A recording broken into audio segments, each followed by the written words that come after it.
All right, this is number 10 on my Calculus 1 inverse trig derivatives and logarithmic differentiation lab.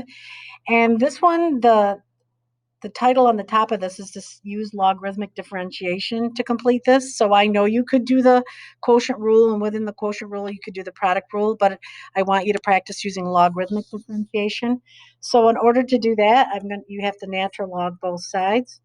And when you do, you have the natural log of y equals. Now, if you think about it, inside here, I have subtraction going on if I'm dividing, and then I have to add because I'm multiplying. So it's easier if you do this, the natural log of 1 minus, and then you have the natural log of t plus the natural log of t plus 1 plus the natural log of t plus 2. Okay?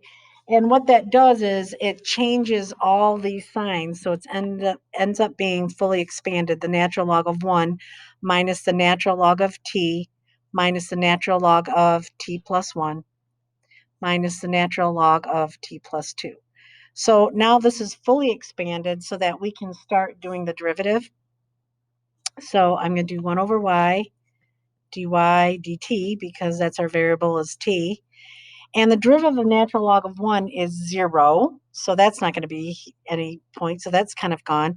The natural log of that is going to be 1 minus 1 over t and times 1 minus 1 over t plus 1 times the derivative of the inside, which is 1, minus 1 over t plus 2 times the derivative of the inside, which is 1.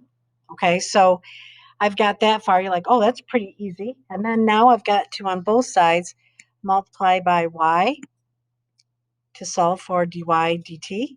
So I have dy dt, and we're going to multiply this by what we start out with. So we have 1 over t times t plus 1 times t plus 2, okay, times this derivative. Now, what I'm going to do, just to make this nicer, is I'm going to pull out the negative 1 here and call this 1 over t plus 1 over t plus 1 plus 1 over t plus 2. So all I did was factor out of this right here a negative 1 and kind of threw it on the front here so that this makes it easier. So this is the derivative. It's not wrong, but I want to simplify this and get it so it's just one fraction. So here I'm going to do a common denominator.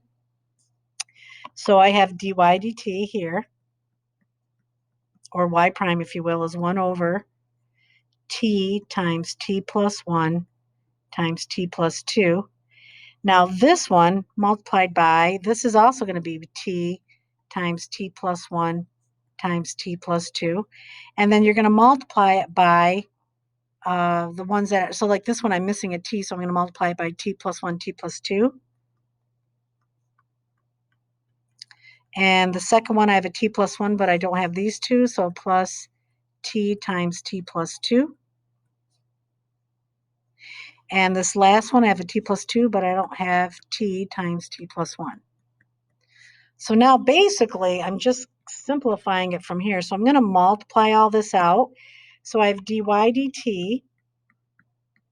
And the one thing that's cool about this, ready, is the denominator is the same. So it's really t times t plus 1 times t plus 2. And if I multiply them there, I basically am squaring it. So this times this is this squared. And I know it's negative, so I'm going to have a negative in front here. So I'm going to put an equal sign a little bit closer. So this whole fraction I'm going to make negative because of that negative 1. Now I'm just going to spend the time basically multiplying all this out. So when I multiply this out here, I have t squared plus 3t plus 2, that's the first one, plus, then distribute, t squared plus 2t plus t squared plus t. So that comes out to be, when I combine everything, oops, forgot the negative. Already I'm forgetting that, so let's fix that. Negative in front of the fraction. So I have 3t squared because I have 3t squareds plus, got 3t, 4, 5, 6t here. And then I have a 2. all over t times t plus 1 times t plus 2 all squared. So there is my derivative right here. So we did that using logarithmic differentiation, and that's number 10.